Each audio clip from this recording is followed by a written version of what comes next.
हरे राम राम राम हरे हरे, हरे कृष्ण कृष्ण कृष्ण हरे हरे।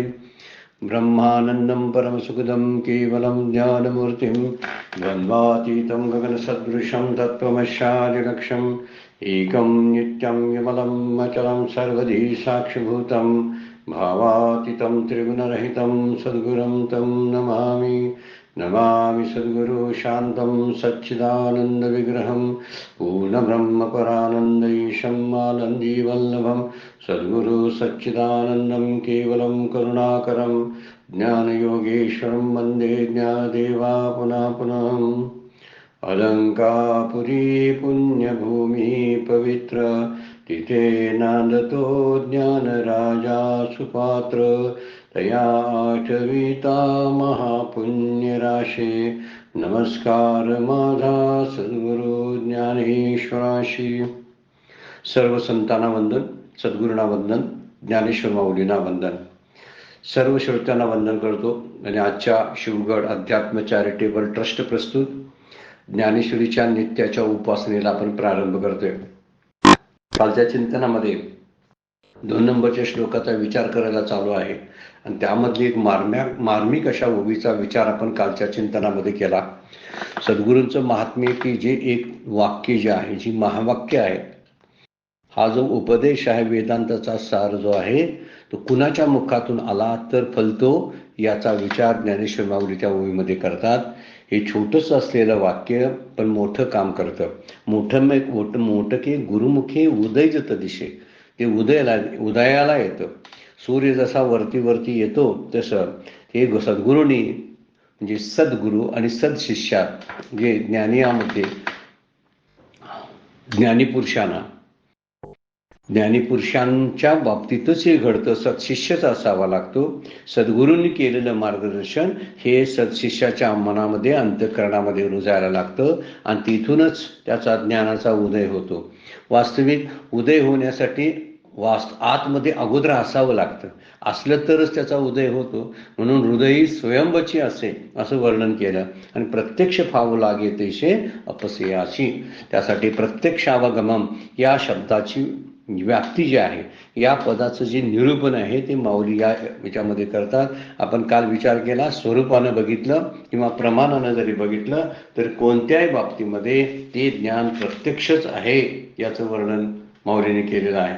म्हणून प्रमाणाने असू दे, स्वरूपाने असू दे किंवा अनुभवाने असू दे, हे ज्ञान जे आहे हे ज्ञान सद्गुरू आपल्या मुखातून सत्शिष्याच्या अंतःकरणामध्ये प्रविष्ट करत असतात आणि त्यामुळं ते प्रत्यक्ष होतं। वास्तविक असते का नाही, प्रत्यक्ष असतं, पण प्रत्यक्ष व्हायला शब्दांचा वापर करावा लागतो ना, आणि तो शब्द गुरुमुखातून यावा लागतो। अन्यान्य असं किती वेळा, पण किती वेळा वाचतो ग्रंथामध्ये, तत्त्वमसी असं किती वेळा वाचतो, अहम ब्रह्मास्मी असं किती वेळा वाचतो, असं किती वेळा वाचल्यामुळं, किती वेळा म्हटल्यामुळं त्याचा फायदा होत नाही का, तर ते गुरुमुखातूनच यावं लागेल आणि तेच सत्शिष्यच तिथं असावं लागेल। ही जोडी जेव्हा एकत्र भेटते ना, तेव्हा ज्ञानाचा उदय होतो असं माऊली बोलतात। आणि म्हणून तो मूळचं स्वयंभी असणारं जे ज्ञान आहे ते ज्ञान कुठून आणावं लागत नाही। म्हणून प्रत्यक्ष फावू लागे तैसे अपसयाची असा शब्द वापरलेला आहे। आता पुढील ओवीमध्ये 50 नंबरच्या ओवी 90व्या अध्यायातल्या काय बोलतात माऊली बघूया। तेवीची गा सुखाच्या पाऊटी चढता येजे जयाच्या भेटी, मग भेटल्या की रमिटी भोगनेही पडे। तेवीची गा सुखाच्या पाऊटी, सुखाच्या पायरीनं हळूहळू चढता येई जयाच्या भेटी, ते ज्ञान हळूहळू वर चढत जातं। आता यातून एक साधना आहे। पाऊटी शब्द जिथं वापरलेला असतो म्हणजे पायऱ्या, तर पायरी ही साधनेचीच पायरी असते। साधन सोपानाच्या मार्गानं हळूहळू सुख प्राप्त होतं आणि ते सुख हळूहळू वाढत जाऊन भेटीला जातं, त्या ज्ञानाच्या भेट घेतं। मग भेटल्या किरमिटी भोगनेहीन भोगनेयाही पडे, आणि भेटल्यानंतर सुखाच्या भोगण्याशी अनुभवाशी मिठी पडते आणि ऐक्य होतं। वर्णन केलेलं आहे की या भेटीमुळं, ही जी भेट होते त्या भेटीमुळं ज्याच्या भेटीचे सुख जे आहे ते पायरीनं वाढत जातं आणि ज्ञानानं सुखरूपता प्राप्त झाल्यावर, ज्याची भेट झाल्यावरती भोगणारा वेगळा उरतच नाही, भेटल्या कीर मिठी भोगण्याही पडे म्हणजे भोगणं बंदच पडतं. तो वेगळा उरतच नाही, उरतो फक्त तो आनंद. ज्ञातृज्ञेयाविन नुसतेची ज्ञान, असं माऊली त्याचं वर्णन करतात. तिथं ज्ञातृत्व ज्ञेयत्व संपून जातं, ज्ञाताही शिल्लक राहत नाही. आणि मग या त्रिपुटीशिवाय असणारं जे ज्ञान आहे ते इतर काही भोगण्याचं सुद्धा बंद पडून जातं. तो वेगळा भोगायसाठी वेगळा उरतच नाही, कारण हळूहळू सुखाच्या पायरीनं ते चढत गेलेलं असतं. आणि ते ज्ञानाने सुखरूपता प्राप्त झाल्यावर हळूहळू अशी सुखाच्या पायऱ्यावर ओलढत गेल्यानंतर त्या सर्व सुखाची भेट होते. आणि एकदा सर्व सुख भोगलं की भोगण्याही मिठीपडे शब्द वापरतात, म्हणजे भोगण्याला इच्छाच शिल्लक राहत नाही. म्हणजे कोणतं भोगणं, विषय सुखाच्या भोगण्याची इच्छाच निघून जाते. मग पायरी पायरीनं जायला पाहिजे. हरिभक्ती आहे, प्रेमयुक्त हरिभक्ती असं खंदाळकर महाराज म्हणतात. भगवंताचं गोडधाम, कृपाळू श्रीगुरूंची संगती, श्रवण मनन, या टप्प्याटप्प्यानं या पायरीनं त्या सुखाच्या पायऱ्या चढत जाऊन आत्मज्ञानाची भेट होते. म्हणजे सहजासहजी हा नाहीच. चित्तशुद्धीसाठी या गोष्टी उपासना, निष्काम उपासना, निष्काम कर्म, हे फार अगदी श्रेष्ठ आणि फार महत्त्वाच्या गोष्टी आपल्याला शास्त्र सांगतं. त्याखेरीज ते होत नाही. त्यामुळे कष्ट नाहीत असं नाही. जरी म्हटलं असलं तरी सहज प्राप्त होतं. ते सहज प्राप्त होतं हे बरोबर आहे, पण सहज प्राप्त होण्यासाठी त्याच्यासाठी पाठीमागची साधना अपेक्षित आहे. सहज जेव्हा चित्तशुद्धी होते तेव्हा त्याला सहजता येते. पण चित्तशुद्धीसाठी जी खटपट करावी लागते ती खटपट मात्र प्रारब्धावर सोडून चालत नाही, ती प्रयत्नावरच अवलंबून असते. आणि दुसरी गोष्ट, ज्ञान जे होणार आहे ते प्रयत्न बंद झाल्यानंतर होणार आहे, कारण ते प्रारब्धावर अवलंबून नाही. हा फार महत्वाचा मुद्दा आपण लक्षात ठेवला पाहिजे. ज्ञानासाठी प्रयत्न करावे लागत नाहीत, मग तर चित्तशुद्धीसाठी प्रयत्न करावे लागतात. एक वेळा असं म्हटलं जातं की प्रारब्धानंच मोक्ष मिळतोय की काय, तर प्रारब्धानं मोक्ष मिळतो या शब्दाचा अर्थ असा आहे की प्रारब्धाने आणि प्रयत्नांच्या जीवावरती आपण प्रयत्न करत करत या सुखाच्या पायऱ्या चढलंच पाहिजे. सुखाच्या भेटीसाठी जायला ह्या पायऱ्या आहेतच. हरिभक्ती केली पाहिजे, त्यासाठी भगवंताचं नामस्मरण, ध्यान, मनन, श्रवण किंवा संतांची संगत, या सगळ्या गोष्टीचा विचार त्यामध्ये येतो. निष्काम कर्म आहे, निष्काम उपासना आहे, आणि त्याद्वारे चित्तशुद्धी होण्यासाठी कष्ट लागतात. पण पुढे जाऊन आत्मज्ञानाची मात्र भेट होते. म्हणून ब्रह्मज्ञान जे आहे ते सुखाच्या पायऱ्यांनी म्हणजे अनायसे प्राप्त होत आहे. सुसुखम कर्तुम सुसुखम हे शब्द जो पद वापरले ना याच्यामध्ये, सुसुखम कर्तुम हे शब्द जे वापरले ते सुसुखम शब्दाचा अर्थ आहे सहजपणाने, सुखाने हळूहळू सुखाच्या पायऱ्याने जायचं आहे. म्हणजे याचा अर्थ होतो की या साधनेचं कष्ट नाहीत असं नाही, मात्र पण साधना करताना सुद्धा सुख वाटत असतं असं माऊलींना सांगायचं आहे.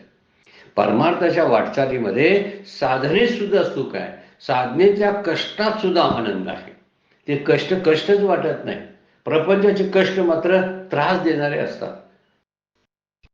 काय म्हणतात, प्रपंच करशी तू दिननिशी, दिन रात्र आपण प्रपंच करत असं माऊली बोलतात. म्हणजे त्याला कष्ट आहे. पण इथं मात्र जो शब्द वापरला, आत्मानात्म विचाराचा मार्ग हा सर्वात कमी कष्टाचा आहे हे सांगायचं आहे. जे कर्तुम सुसुखुम शब्द वापरलेला आहे, पद जे वापरलेलं आहे, सुखाच्या पावटी कशी भेट होते, सुखाच्या पावटी चढता येई जे जयाच्या भेटी, आणि भेटल्या किरमिठी मग भोगण्याही पडे. भोगण्याला ते मिठीच पडते. मिठी पडते म्हणजे भोगणंच बंद होऊन जातं. सांगायचा मुद्दा काय आहे, भोगायची इच्छा लयाला जाते हे सांगायसाठी माऊलींनी मिठी शब्द वापरलेला आहे. मिठी म्हणजे बंद पडणे या अर्थानं. मिठी या शब्दाचा आलिंगन नाही. भेटल्या किरमिठी, कीर म्हणजे खरंच, भोगण्याही पडे, भोगणं सुद्धा नकोसं वाटायला लागतं. ही आत्मज्ञानाची भेट झाल्यानंतर. म्हणजे एकदा आत्मसुखाची प्राप्ती झाली की इतर सुखाची इच्छा राहत नाही, इतर सुखाच्या भोगाची इच्छा मावळते. हे सांगण्यासाठी माऊलींनी इथं अर्थ सांगितलेला आहे की ब्रह्मज्ञान हे सुखाच्या पायरीने प्राप्त होत असतं. म्हणजे त्यात पहिला निष्काम कर्म उपासना, चित्तशुद्धीसाठी लागणारे प्रयत्न, ह्या कष्टाचा अंतर्भाव त्यामध्ये आहे बरं काय. पण हे सगळं करत असताना बघा, ध्यान हा प्रयत्नपूर्वक करावं लागतं. हळूहळू हळू ते मग सहज साध्य होतं. नाम अगोदर प्रयत्नपूर्वक घ्यावं लागतं, हट्टानं घ्यावं लागतं, मग हळूहळू ते सहज साध्य होतं. पण ज्यावेळी मी नाम घेत असतो ना, त्यावेळी नाम घेताना सुद्धा आनंद होतोय. नाम घेताना सुद्धा मन शांत झाल्याचा अनुभव आपल्याला येत असतो. तोही आनंद आहे की नाही. पण अजून पोहोचलाय काय तो तिथंपर्यंत? नाही, पोचायचं आहे, पण सुखाच्या पायऱ्यांनी ओलांडून जायला लागतं त्याला. ह्या सुखाच्या पायऱ्या म्हणजे हरिभक्ती आहे, नाम आहे, नंतर संतांची संगत आहे, या सगळ्या निष्काम कर्म आहे, निष्काम उपासना आहे. यातूनच आपल्याला सुखाच्या पायऱ्या आहेत. या पायरीच्या द्वारे आत्मसुखाकडे जाता येतं. म्हणजे ह्या काय पायऱ्या विषय सुखाच्या आहेत असं नाही, या पारमार्थिक आहेत. पण या ठिकाणी खरा मार्ग सोपा का म्हटलं तर परमार्थ हा विचाराचा प्रांत आहे, प्रयत्नांचा, कष्टाचा, घाम्याघूम होण्याचा, धावपळ करण्याचा, उचापती करण्याचा हा प्रांतच नाही. परमार्थ हा शांत विचारानं केलेला भाग आहे. म्हणून विचारांची क्रिया आहे. आणि जिथं विचारांचा शेवट होतो, विचारांच्या पायऱ्याने आपण निघालो, विचार करतो, आत्मा आणि अनात्माचा विचार करतो, सार आणि असाराचा विचार करत असताना आपल्याला आतमध्ये काहीतरी सुखाचे अनुभव येत असतात. हीच सुखाची पायरी आहे. आणि असा आत्मा अनात्म सारासार विचार करत सुखाच्या पायरीने कुठंपर्यंत जातं तर त्या आत्मसुखापर्यंत. आत्मसुखाला काय घालतो तो? भेट होते. आणि आत्मसुखाच्या भेटीनंतर जयाच्या भेटी भेटल्या किरमिटी भोगण्याही पडे. आणि मग भोगायचा सुद्धा अंत होतो. म्हणजे विचारानंच सगळ्या गोष्टी कराव्या लागतात. विचार करायला काय कष्ट लागतात का? नाही. म्हणूनच तो कमी कष्टाचा मार्ग आहे किंवा कष्ट नसलेला मार्ग आहे. कर्तुम सुखम शब्द त्यासाठी वापरलेला आहे. तर ह्याच विचार जर संत आणि शास्त्री यांच्या वाक्यावर जर विश्वास असेल तर आपण, मी एक जन्मणारा आहे, काल आपण विचार केला, मी मरणार आहे, आणि स्थूल मी, तसा शब्द, हा मरणारा स्थूल मी आहे, हा देह मी आहे. दुसरी गोष्ट, कर्तृत्व भोक्तृत्व सुद्धा भोगणारा जो आहे, कर्तृत्व भोक्तृत्व युक्त असणारा जो सूक्ष्म देह आहे तो मी आहे असं वाटत असतं. आणि म्हणून सच्चिदानंद ब्रह्मरूप मी आहे असा जीवाचा हळूहळू सहज निश्चय होईल. अगोदर ह्या गोष्टी संतांच्या सहवासामध्ये आल्यावर, त्यांच्या वाक्यावर विश्वास ठेवल्यानंतर ह्या हळूहळू गोष्टी निघून जातील की मी जन्मणारा आहे, म्हणजे सूक्ष्म देहाबद्दल स्थूल देहाबद्दल असणारी आसक्ती निघून जाईल. मी मरणार आहे, मी जन्मणार आहे, असा जो देह मी, साधा सरळ स्थूल देह आहे, तो मी नाही. हे संतांच्या वाक्याच्या विश्वासानं आपल्याला शक्य आहे. ही सुखाची पायरी आहे, लक्षात घ्या. दुसरी सुखाची पायरी आहे की कर्तृत्व भोक्तृत्व जी भ्रांती आहे ती माझ्यासाठी, मी भ्रांती आहे ती भ्रांतीच आहे, ती माझ्यासाठी नाही किंवा मी त्याच्या पलीकडे आहे. म्हणजे सूक्ष्म देहाला ती असते भ्रांती, बरं काय. कर्तृत्वाची आणि भोक्तृत्वाची भ्रांती ही सूक्ष्म देहाला असते, आणि देह मी, देह सत्यत्वाची भ्रांती ही स्थूल देहाला असते. म्हणजे स्थूल देहाची भ्रांती गेली, सूक्ष्म देहाची भ्रांती गेली, या सुखाच्या पायऱ्या ओलांडत तो जातो. आणि सच्चिदानंद ब्रह्मरूप मी आहे असा जीवाचा सहज निश्चय होतो आणि तो जीव कृतार्थ होतो. आणि कृतार्थता प्राप्त झाली की भोगण्याला काय अर्थच राहत नाही. ज्याला जो मी म्हणतो तो खरा मीच विकारयुक्त रूप आहे, तो खरा नाही हे समजणं त्यातलं महत्वाचं आहे. जो माझा मी, ज्याला मी म्हणतो तो विकारयुक्त आहे. ज्याला माझं म्हणतो त्यावर माझं नियंत्रण नाही, ही समजून घेण्याची बाब आहे. काय यासाठी धडपड आहे सांगा बघू. हे जे आहे समोर दिसतं हे माझं नाही, आणि हा देह सुद्धा मी नाही, कारण या देहाच्या पलीकडे आत असणारा आत्माराम मी आहे. ते आत्मा ब्रह्म मी आहे. हे जेव्हा समजायला लागेल त्यावेळी वर असणारा देहाबद्दलचा अभिमान आपोआप निघून जाईल. आणि दुसरी गोष्ट सांगितलेली आहे की या देहाशी संबंधित ज्या गोष्टी आहेत त्या माझ्या आहेत असं जोपर्यंत आपण भ्रांतीमध्ये राहतो त्यावेळी ती जगत सत्यत्वाची भ्रांती असते. आपण कसा कसा विचार केला बघा. एक स्थूल देहाबद्दल असणारी भ्रांती, देह मी आहे असं.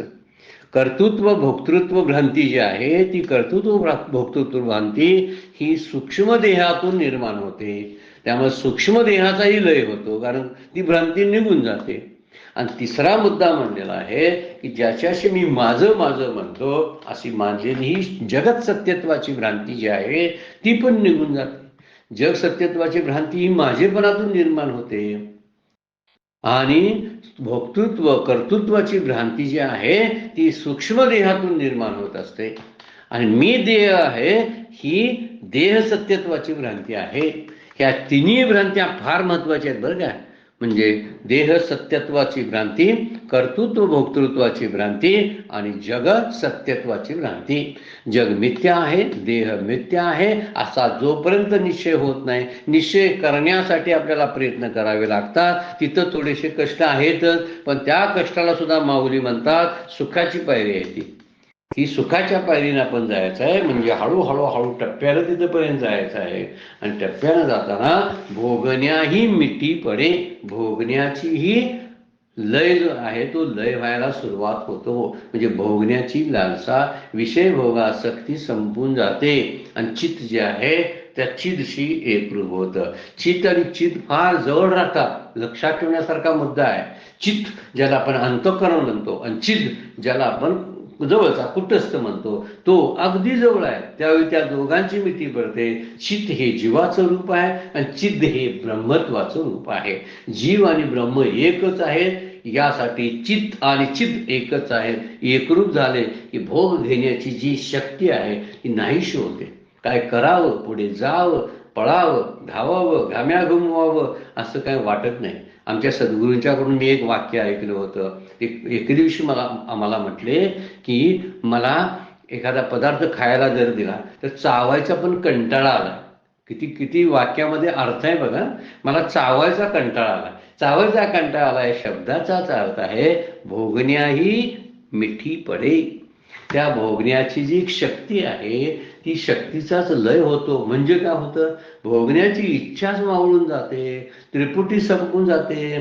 कुठलं ज्ञान, कोण ज्ञान घेणारा आणि कशाचं ज्ञान घ्यायचं, या तिन्ही गोष्टी ज्या आहेत ना त्या तिन्ही गोष्टी निघून जातात. एकाला ज्ञान म्हणतात जे मला घ्यायचं आहे, म्हणजे ज्ञेय जे मला जाणायचं आहे. ते कशानं जाणायचं, ज्ञानामुळे जाणायचं. आणि जाणणारा कोण आहे, तो मी ज्ञाता आहे. असा ज्ञाता, ज्ञेय आणि ज्ञान या तिन्ही गोष्टी संपून जातात. मग कशाचं करायचं, कर्म करणं हे कर्माचं आणि वर्ण उरलेला किंवा ध्यान, ध्याता, ध्येय या सगळ्या त्रिपुट्या निघून जातात. मग करणं काय शिल्लक राहतं सांगा. एवं वस्तूशी जाणू जाता माऊलींची उभीच आहे 18व्या अध्यायामध्ये. 18व्या अध्यायामध्ये नाही, मला वाटते 5व्या अध्यायामध्ये. एवं वस्तूशी जाणू जाता, जाणण्याची वस्तू तत्वता. ज्या वस्तूला जाणायला जायचं आहे ना ती जाणण्याची वस्तू तत्वता. मग जाणणे आणि जाणता कैसा उरे. जाणणारा आणि जे जाणायचं आहे ते उरल कसं सांगा बघू. कारण जाणणारा जो आहे, जे जाणण्याची वस्तू आहे त्याच्याशी एकरूप होतो. ध्यानामध्ये हीच क्रिया घडत असते बरं काय. ज्यावेळी आपण एखाद्या मूर्तीचं ध्यान करतो, ओमचं ध्यान करत असतो किंवा नामाचंही ध्यान करत असतो, त्यावेळी असं एकरूपता येते की नाम तोंडातून म्हणणारा आणि तो त्याच्याशी पाहणारा त्या प्रतिमेला, ती प्रतिमा वस्तू जी असते ध्यानातली त्याला पाहणारा जो असतो ते सगळे एकरूपच होतात. त्यामुळं असे अनेक वेळा अनुभूती नामधारकांना येते की नाम घेणारी जी वैखरी वाचा आहे ती वैखरी वाचा कधी बंद पडली काय कळत नाही. भोगण्याही मिठी पडे. माऊलींचा शब्द याच अर्थानं घेतला पाहिजे. आपल्याला साधनेत येणारे जे अनुभव आहे ते अनुभव या अर्थानं होतात. म्हणून साधनेतले अनुभव आणि ज्ञानेश्वरीतल्या ओव्यांचे अनुभूती या दोन्हींचा मेळ बसवता आला पाहिजे. ज्यावेळी आपण नाम घेतो, ध्यान करतो त्यावेळी या ओव्यांचा वापर आपल्याला त्या ठिकाणी, हे अनुभवच माऊलींचे आहे. माऊलीच म्हणतात की भोगण्याचे कष्ट नको वाटायला लागतात. म्हणजे भोगायला नको वाटायला लागतं. कधी? ह्या सुखाच्या एकेका टप्प्यानं आत्मसुखाची भेट झाल्यानंतर. म्हणजे साधनेचे टप्पे ओलांडून जात असताना जाणणे आणि जाणता कैसा उरे. शेवटी जाणणारा आणि जाण्याची वस्तू कशाला उरते? द्रष्टा जो आहे तो द्रष्टा त्या दर्शनाशी, जी पाहायची वस्तू आहे त्याच्याशी एकरूप होतो. आणि एकरूप झाला की दृश्य दिसायचं बंद होतं आणि दृश्य पाहणारा मग शिल्लक त्याला काय काम राहतं, पण तोही नाहीसा होतो. त्यामुळे द्रष्टाही संपून जातो. तसंच ज्ञाता ज्ञेय आणि ज्ञेय, ज्ञाता ज्ञान आणि ज्ञेय ह्या तिन्ही गोष्टी जशा त्रिपुटी संपून जाते आणि त्या सगळ्या त्रिपुटीचा लय होतो. माऊली बोलतात, तेवीची गा सुखाच्या पावटी चढता येजे जयाच्या भेटी, मग भेटल्या किरमिटी भोगण्याही पडे, भोगाची या आईलीकडील मेरे, चित्त उभे ठेले सुखा बरे, येईशे सुलभ आणि सोपारे वरी परब्रह्म. त्याचंच वर्णन करायला चालू आहे. कर्तुम सुसुखम या एकाच पदाचं वर्णन दोन्ही ओवीमधून केलेलं आहे बघा. आपण भगवद्गीतेचा श्लोक इथं लावला पाहिजे, त्याची पद कुठं कुठं वापरलेत बघायला पाहिजे. आचार्याने भाष्य केलेलंच आहे. माऊली तर म्हणतात, मी आचार्यांना विचारूनच मी ज्ञानेश्वरी भाष्यकारा ते पुसतू, असे माऊलींची ओवीच आहे. आणि भाष्यकार तेच आहेत की आचार्य शंकराचार्यांचेच भाष्य आहे. आणि त्या भाष्याचा विचार करून माऊली म्हणतात मी लिहितोय. आता हे सोप्या भाषेत करण्याचा प्रयत्न केलाय. म्हणून भोगाची या आयली कडीलिये मेरे, मेरे म्हणजे काठावरती, किनाऱ्यावरती. भोगाची या आयलीकडील, अलीकडच्या काठावर, भोगाच्या अलीकडच्या काठावर चित्त उभे ठेले सुखा भरे. चित्ताला आत्मसुखाची अनुभूती यायला लागते. ऐसे सुलभ आणि सोपारे वरी परब्रह्म. 3 गोष्टी वापरल्यात बघा, की ते परब्रह्म तरी आहेच, पण सहज आहे, सुलभ आहे आणि एकदम सोपं आहे. म्हणजे कर्तुम आणि सुखम शब्द वापरलेला आहेत. आणि ते कसं आहे? परब्रह्म आहे. परब्रह्म शब्दाचा अर्थ आहे तोच परमात्मा आहे आणि तेच सोपं आहे. मग भोगण्याच्या अलीकडचा काठ शब्द वापरला आहे. म्हणजे वरील स्थिती जी आहे, आता भोगण्याही मिठी पडे अशी स्थिती बघितलेली आहे. सुखाच्या पावटीनं, सुखाच्या पायरीनं हळूहळू त्या भेटीला गेलं पाहिजे, आत्मसुखाच्या भेटीला. सुखाच्या पायऱ्या कोणत्या? ज्या चिंतनाच्या, मननाच्या, नामाच्या पायऱ्या आहेत, भक्तीच्या पायऱ्या आहेत, त्या पायरीच्या द्वारे हळूहळू आत्मसुखापर्यंत जायचं आहे. मग तिथं गेल्यानंतर काय होतं? या स्थितीला पोचण्यापूर्वी म्हणजे अलीकडीलच काठाला चित्त आत्मसुखानं भरून जातं. भोगाची या आईलीकडील मेरे, चित्त उभे ठेले सुखा भरे. सुखानं अगोदरच भरून जातं. म्हणजे त्या आत्मसुखाचा थोडा का आणि अंश त्याला काठावरच अनुभवायला मिळतो.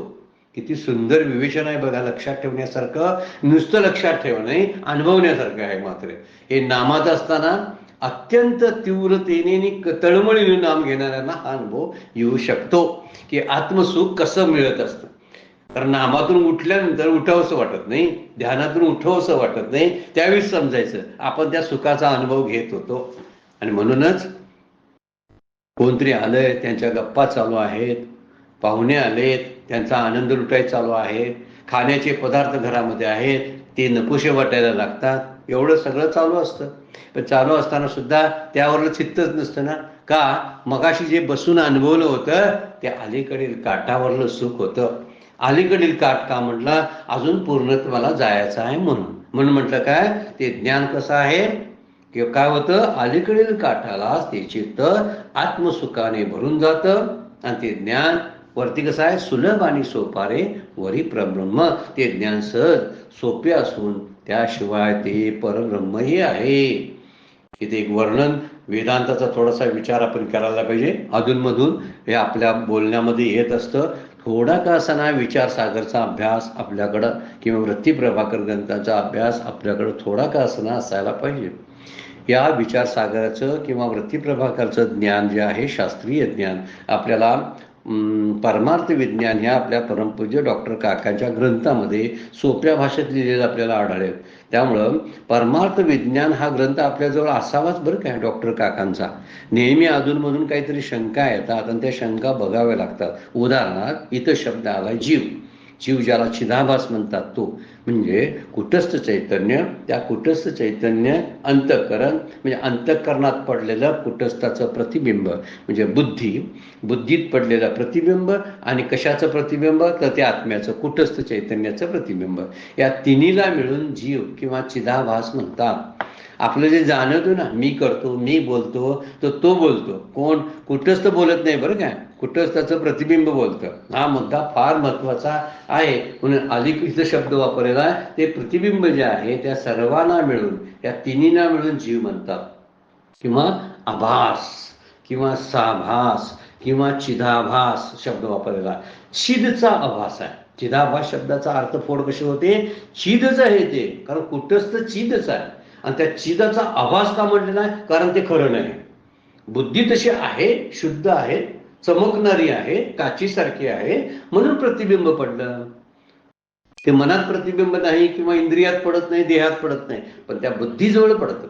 त्यामुळं इथं वर्णन करताना त्याला भास का म्हटलं तर ते खरं नाही म्हणून. चिद का म्हटलं तर ते खरंच चिदचाच फोटो असतो, चिदचीच ते प्रतिबिंब असतं, म्हणून चिदाभास. आणि शास्त्रानं या चिदाभासाच्या 7 अवस्था सांगितलेल्या आहेत. त्या अवस्था आपल्याला विचारसागर ग्रंथामध्ये किंवा डॉक्टर काकांच्या परमार्थ विज्ञान ग्रंथामध्ये किंवा कुठेतरी त्यांच्या प्रवचनामध्ये आपण ऐकले असाल. का इथं विचार करायची वेळ आलेली आहे. भोगाच्या आयलीकडील शब्द वापरलाय म्हणून त्या अवस्था बघायची वेळ येते. बघा, म्हणजे ज्ञानेश्वरीचा थोडा का असना वरवरच्या उव्या आपल्याला समजाव्यात यासाठी थोडं का असना विचारसागरातल्या प्रक्रियांचं ज्ञान आपल्याला असलं पाहिजे.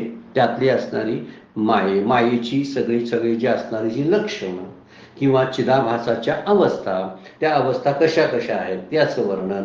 तर पहिल्या त्यामधलं अज्ञान, आवरण, विक्षेप. चौथी आहे परोक्ष ज्ञान. 5वी आहे अपरोक्ष ज्ञान. 6वी आहे शोकनाश. आणि 7वी आहे आनंदावाप्ती. अशा 7 अवस्था आहेत. म्हणजे कशा वर्णन करताना अज्ञान, आवरण आणि विक्षेप याचं वर्णन अनेक वेळा आपण केलेलं आहे. ही चिदाभासाची अवस्था आहे बरं काय. कारण चिदाभासालाच आवरण आहे, चिदाभासाला अज्ञान आहे आणि चिदाभासालाच विक्षेप आहे. ही गोष्ट लक्षात ठेवली पाहिजे. म्हणून पहिल्या 3 ज्या आहेत या संसार बंधनास हेतू आहेत असं शास्त्र सांगतं. संसाराचं बंधन का वाढतं? अज्ञानामुळं, आवरणामुळं आणि विक्षेपामुळं. कालच्या चिंतनामध्ये आपण थोडं बघितलेलं आहे. अज्ञान आणि आवरण आणि विक्षेप या गोष्टीचा विचार केलेला आहे. तर या तिन्ही ज्या अवस्था आहेत चिदाभासाच्या जीवाच्या, त्या संसार बंधनास कारण होतात. मला जे मोक्ष होऊ देत नाही त्या गोष्टी कोणत्या असतील तर अज्ञान, आवरण आणि विक्षेप, या पहिल्या 3 अवस्था. पुढच्या 2 अवस्था आहेत ना, परोक्ष ज्ञान आणि अपरोक्ष ज्ञान, ह्या 2 अवस्था साधन म्हणून वापरता येतात. परोक्ष ज्ञान झालं पाहिजे श्रीगुरूंच्या मुखातून आलेले जे असं आहे ज्याला शाब्दिक क्रिया म्हणतो आपण, हे शब्दानं समजलं पाहिजे. या ठिकाणी बुद्धिमत्तेचा वापर केला जातो, त्याला परोक्ष ज्ञान म्हणतात. परोक्ष ज्ञानानंतर अपरोक्ष ज्ञान, या दोन्ही आहेत. याला मोक्ष साधन आहेत. त्या दोन्ही अवस्था मोक्ष साधन आहेत, म्हणजे मोक्षाला उपयोगी पडतात साधन म्हणून. आणि दुसऱ्या शेवटच्या 2 ज्या आहेत शोकनाशन आणि आनंदवाप्ती जे आहेत ते साक्षात मोक्षरूपच आहे. पण मोक्षरूप असताना आनंदवाप्तीत मोक्षरूप जरी झाला, परंतु जीव या अवस्थेतून हळूहळू उत्क्रांत होत जातो.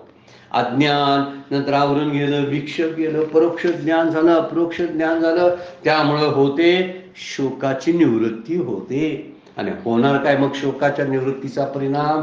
शेवटची अवस्था आनंदवाप्तीची आहे. अज्ञान म्हणजे संसारासक्त होणं, विषय संपादन करत असतो, त्याला कुटस्थाची अजिबात ओळख नसते, त्याला अज्ञान म्हणतात. आवरण जे आहे ते आत्मस्वरूप ज्यानं झाकलेलं जातं.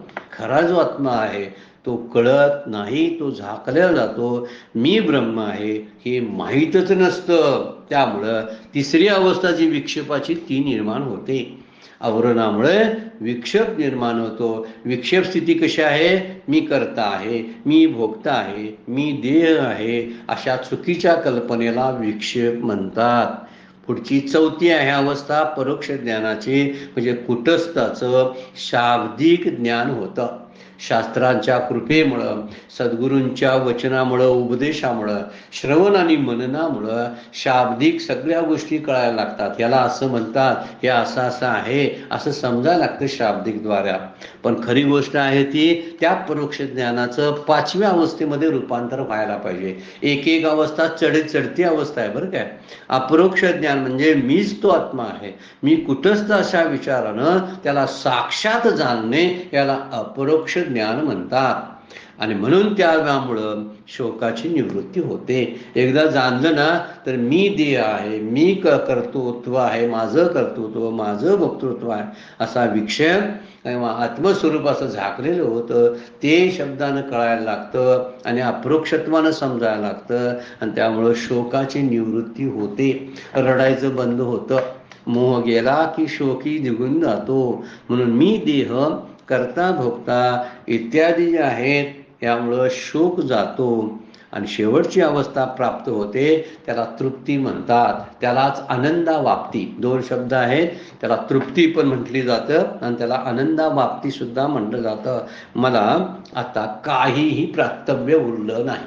आता आपण 7 अवस्था बघितल्या. ओवी काय आहे बघा, परत आपण ओवीकडे जाऊया. भोगाची या आयली कडील मेरे, चित्त उभे ठेले सुखा बरे.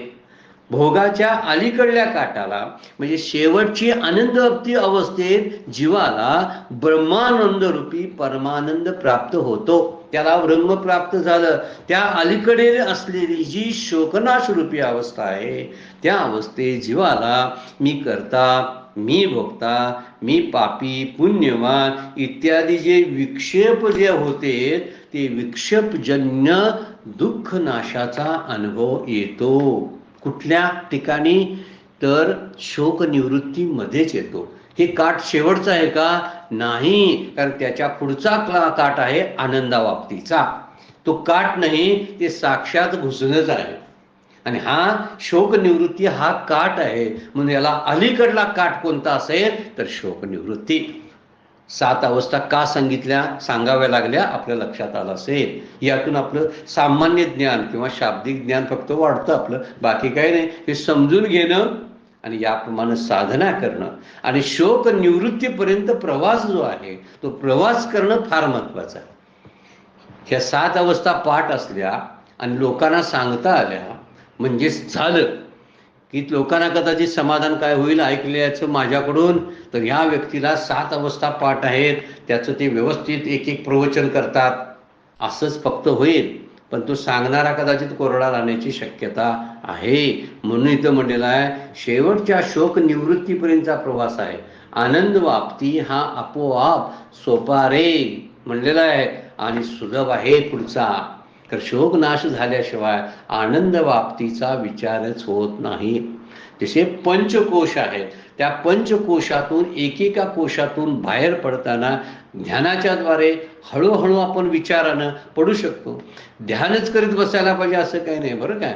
शांतपणे बसून सुद्धा आपण एका ठिकाणी खुर्चीवरती निवांत बसून शांत एकांत ठिकाणी आपल्याला हळूहळू अन्नमय कोश, प्राणमय कोश, विज्ञानमय कोश यांना ओलांडून जाता येतं.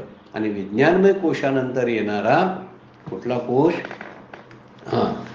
एक पहिला आहे अन्नमय, दुसरा आहे प्राणमय, तिसरा आहे मनोमय आणि चौथा आहे तो विज्ञानमय कोश आहे. विज्ञानमय कोशामध्येच शोकाची निवृत्ती जवळजवळ होते किंवा त्याच्या पुढे जाऊन आपण म्हणूया आनंदमय कोशामध्ये तो साधक प्रवेश करतो.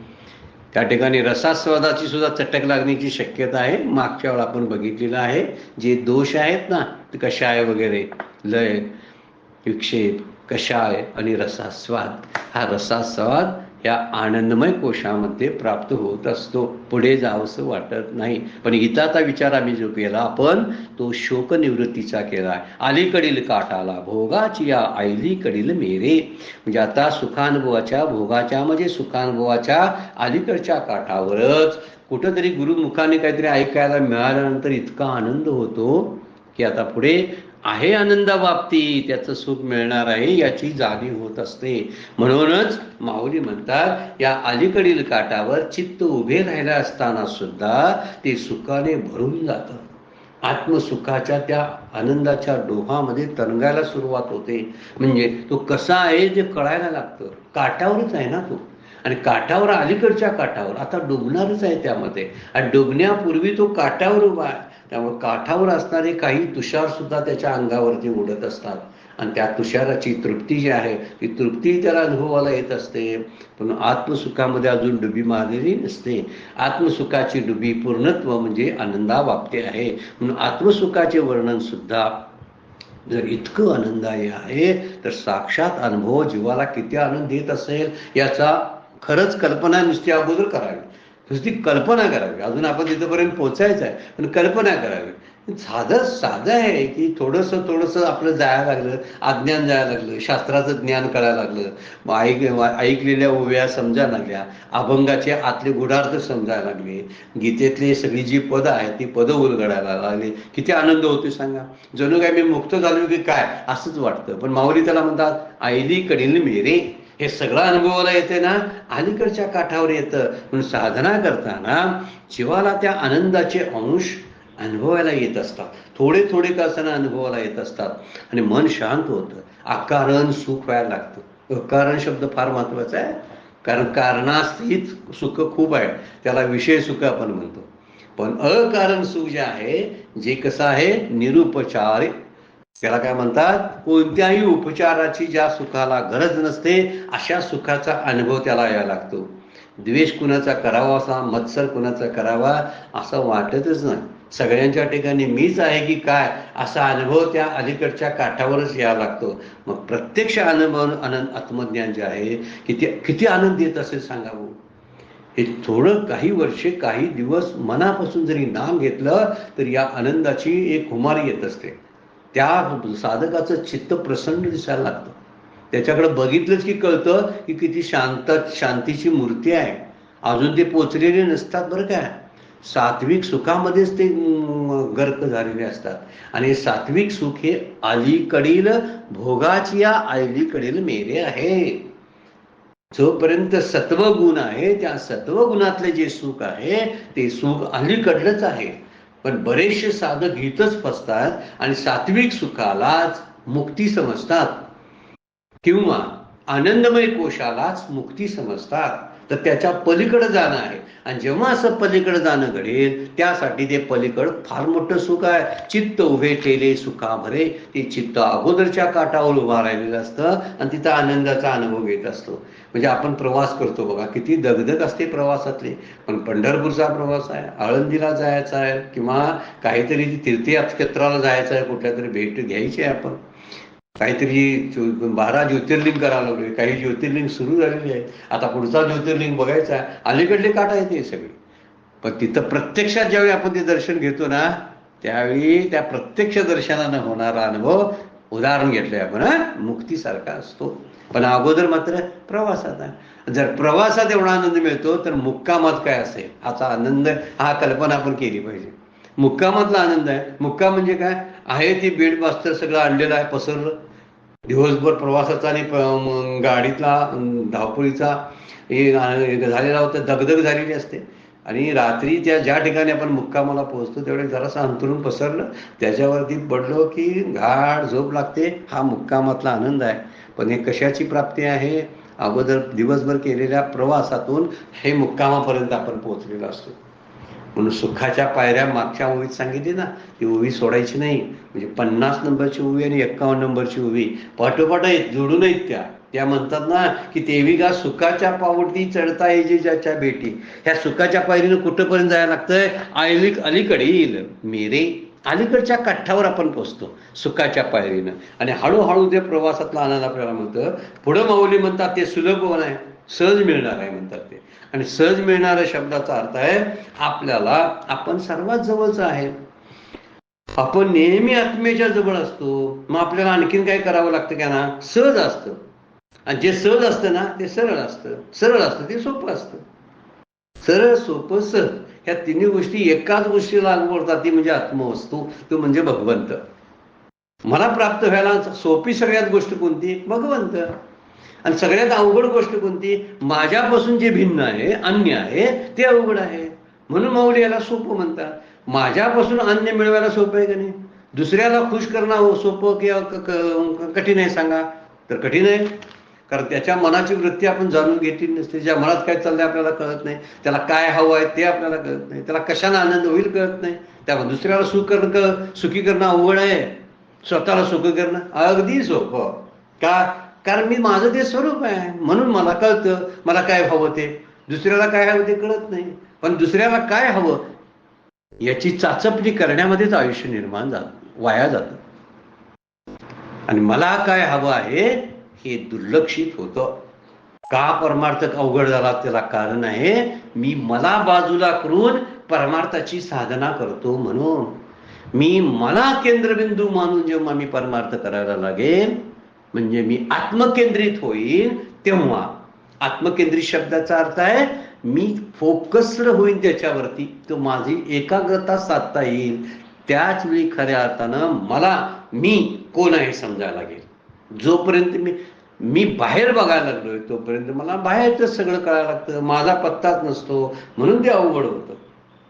गोंधळकर महाराज सुद्धा म्हणतात, आपण प्रपंच करतो ना, त्याच्या निम्मेचे जरी कष्ट, दिवसभर आपण प्रपंचासाठी जे कष्ट करतो त्याच्यातले निम्मे कष्ट जरी आपण साधनेत जर घालवले तर तो किती जवळ आहे आपल्याला समजेल. सगळ्यात जवळचा आणि सगळ्यात सोपा परमात्मा आहे, अन्य काय नाही. नातलं प्रॉपर्टी आणि घरदार दागदागिने आणि सगळा पैसा अडका खूप दूर आहे माझ्यापासून. मी पंढरपूरला गेलो, माझ्याजवळ आहे की सांगा? उदाहरणार्थ ठराविक बँकेमध्ये माझं खातं आहे. आता अलीकडं ते ऑनलाईन वगैरे सुरू झालं, सोडूया आपण, ऑनलाईन नाही. पण त्या बँकेतलं पैसे काढायला मला परत त्या गावातच यायला पाहिजे ना. मग कुठं पैसे मिळतील सांगा बघू? माझ्याबरोबर येतात का ते? नाही येत. ती बँक माझ्याबरोबर येते का? नाही येत. बघा, घर आहे माझं, मी आता प्रवासाला निघालो, घर राहिलं ना माझ्या गावामध्ये, मी घरापासून खूप दूर जातो. अन्य आहेत त्या गोष्टी सगळ्या. पण मी माझ्यापासून दूर कुठे गेलोय? मी नेहमी मला उपलब्ध असतो, म्हणून मी सोपा आहे. आत्मा सोपा काय आहे? सुलभ आहे. कारण मी नेहमी, कारण हे सगळ्याच गोष्ट आहे, याला भेटायचं नाही. मी मलाच भेटणं सोपं आहे की नाही? दुसऱ्याला भेटणं अवघड आहे. त्याची भेट मिळेल की नाही, वेळ सोडवायला पाहिजे, तो भेटतोय का नाही, आहे की नाही, त्याची तब्येत कशी आहे कोणाला माहिती, सगळ्याच गोष्टी निर्माण होतात. पण मला भेटायचं असेल तर सगळ्यात सोपं आहे. आणि साधना करणं म्हणजे मी मलाच भेटणं आहे. दुसऱ्याला भेटायचं बंद, म्हणून ते कुठून आणावं लागत नाही आणि त्याला आणायला कुठं जावं लागत नाही. बघा, ते आहे अमेरिकेमध्ये किंवा आणखीन कुठं मुंबईमध्ये आहे, आणखीन कुठल्या तरी प्रांतामध्ये आहे, त्याला तिकडून आणायचं आहे. किंवा ती येत नाही म्हणून तिथं त्याला भेटायला जायचं आहे असं नाही. आकाशाला भेटायला कुठं जायला लागतं काय सांगा बघू? जायला लागते नाही. हे मला आकाशाला भेटायचं आहे, आता अमेरिकेला जायला पाहिजे, त्याशिवाय आकाश कसं मला भेटेल? सगळीकडे आहे. आणि जे सगळीकडे आहे ते सोपं असतं, ते सहज असतं, सुलभ असतं. म्हणून कुठं आणायला बाहेर जायची काय गरज नाही. तुकोबाईचं वर्णन सहज सोप्या शब्दात करतात बा. न लगे जावे मनांतरा, सुखे येतो घरा नारायण. न लगे काही जावे वनांतरा, कुठंही वनातून अरण्यातून याला शोधायला, अंगावर ती भगवी वस्त्र घालून शोधायला जायला ती भगवी वस्त्रच पाहिजेत असा हट्ट नाही. ते अरण्यच पाहिजे असा हट्ट नाही. तो एकांताचा जो गोष्ट ती माझ्या घरामध्ये, मलाच माझ्या देहामध्ये, माझ्या अंतःकरणामध्येच त्याचा मला शोध घ्यायचा आहे. मग शोध सोपा आहे की नाही? जीवाला आपलं अंतःकरण जे आहे ते शुद्ध करावं लागतं, म्हणजे मन विक्षेपरहित करावं लागतं. म्हणजे सहज आणि सोपारे म्हणजे आचरणास ते सुलभ आहे. प्रपंचासारखं खूप कष्ट करावे लागत नाहीत, सोपं आहे. कारण सर्व काळामध्ये, तिन्ही काळामध्ये, सर्व देशामध्ये, म्हणजे सगळीकडे, सर्व वस्तूमध्ये सर्व व्यापक कसं आहे बघा. प्राप्त असल्यामुळं त्याला प्राप्त करायला कुठं जावं लागतं सांगा? सर्व देशात आहे म्हणजे इथं आहे, सर्व काळात आहे म्हणजे आत्ता सुद्धा आहे, इथं आहे, आत्ता आहे आणि यातच आहे. यात म्हणजे वस्तू, या वस्तूतच आहे. त्यामुळं देश काळ वस्तूची त्याला मर्यादाच नाही, अपरिच्छिन्न तत्व आहे. म्हणून त्याला सोपानं म्हणलेलं आहे, फक्त जीवाचं मूळ स्वरूपच बघायचं आहे. माझं स्वरूप मला बघायचं आहे, काय दुसऱ्याला बघायला जायचं आहे. दुसऱ्याला बघायला जाणं सोपं अवघड असते हो. आपल्याला पाहणं सोपं आहे. किडाळाचा दोष नाही तरी पंधरे तिची होय. जीवा ब्रह्मत्व आहे संकल्प लोपी, संकल्पाचाच लोप करायचा आहे.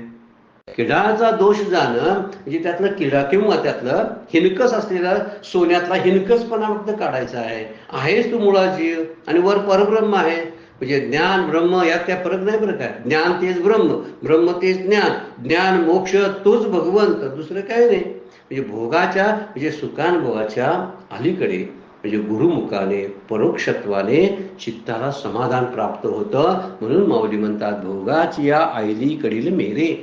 जरासं गुरुनी काहीतरी सद्गुरूंनी मार्गदर्शन केल्याबरोबर आनंदभोर असं चित्त होतं, विभोर होतं आणि चोखनिवृत्ती झाल्यासारखं होतं.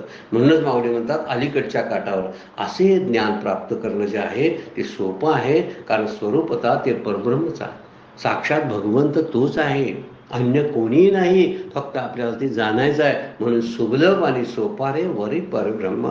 ज्या देवाला तू भेटायला निघालास रे बाबा, तो देव तू स्वतः आहेस. फक्त तू आत डोकावून पहा, म्हणजे तुला तुझी कल्पना यायला लागेल. तू विकारवश झालास, शोकअग्र झालास आणि म्हणून तुला इकडं लक्ष द्यायला वेळच मिळत नाही. मोहात अडकलास, गुंतून गेलास प्रपंचामध्ये. म्हणून तुला तुझं स्वरूप हे दुरापास्त अवघड झालेलं आहे, फार कठीण झालेलं आहे. वास्तविक ते कठीण नाही, हे या ओवीतून माऊलीने सांगितलेलं आहे. आपण परत त्याच्यावरती चिंतन करा.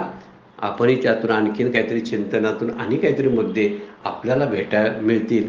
माऊलींची ज्ञानेश्वरी एक वेगवेगळ्या अँगलनं तपासायसारखी, अभ्यासण्यासारखा ग्रंथ आहे.